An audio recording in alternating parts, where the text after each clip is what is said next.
will be this year's public holiday, and it will be back again next year as well. Joining us now, Mark Stone, Chief Executive of the Victorian Chamber of Commerce and Industry. Mark, it's a silly idea, isn't it? It's an absolute terrible idea and, of course, a very expensive idea. It's going to cost Victorians $750 million to repeat this holiday this year. That'd go towards a tunnel. Yes, or an east-west link. Yeah, that's right. But, Mr. Stone, you have to admit, it actually worked a lot better last year. Everyone was saying it's going to be disaster, the parade's going to be disaster, the city's going to be a ghost town, and it actually turned out, while it was very quiet in the morning, after 150,000 people came in, watched the parade, people in the city did pretty well out of it. It actually worked a lot better than, certainly I was there, it worked a lot better than I thought it would. There is no doubt the parade was a great success, but a very expensive one. Would you spend $750 million of your money to run that parade? Unlikely. It's a very expensive holiday. But initially it was $1 billion, wasn't it? The figure keeps on changing. Oh, well, the actual cost to employers to pay people not to come to work on that day and to pay the overtime for those businesses that must stay open, like emergency services, hospitals and so on, adds up to $750 million. So that's the cash. That's a lot of money. And what about the businesses that would have done a lot better than they would have normally?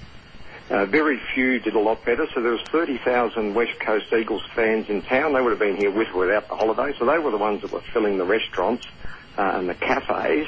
And 87% of our members surveyed said that they don't want the holiday repeated. And the majority that had to open that day lost money. So there was very few that made money on the day.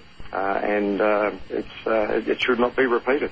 But I suppose the fact that people voted with their feet and actually participated in the parade, and we're told the regional tourism areas like the Great Ocean Road, the Grampians, Bendigo, those sort of areas also benefited greatly from it as well. So if people embrace it, you know, we've got to look at it. But you could say that about anything, couldn't you, Mark, if you give them a holiday? The whole point is if you have a public holiday, people embrace it, they get out and about and be a part of it. You could have a holiday for anything, just keep adding holidays. Yeah, and I'm not keen on going to the parade if my team's not in it. Well, you know, funnily enough, there were 150,000 people who did turn up. Yeah, all supporters of the two teams. All support. You honestly reckon 150,000 Hawthorn supporters? 90%. And the opposition? There were 30,000 West Coast fans that enjoyed the parade, but they would have enjoyed the parade with or without the public holiday.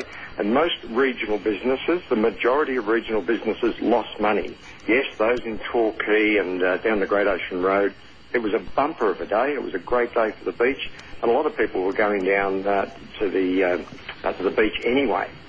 So the view that business has made a lot of money out of this is just absolute nonsense. Yeah, I mean, I got to confess, I was fairly sceptical about it, and particularly in the morning, on the Friday morning, I was wondering, because I had to work at the parade for Channel 7, and in the morning it was ghostly, and you know, Neil had his show on saying this is a disaster.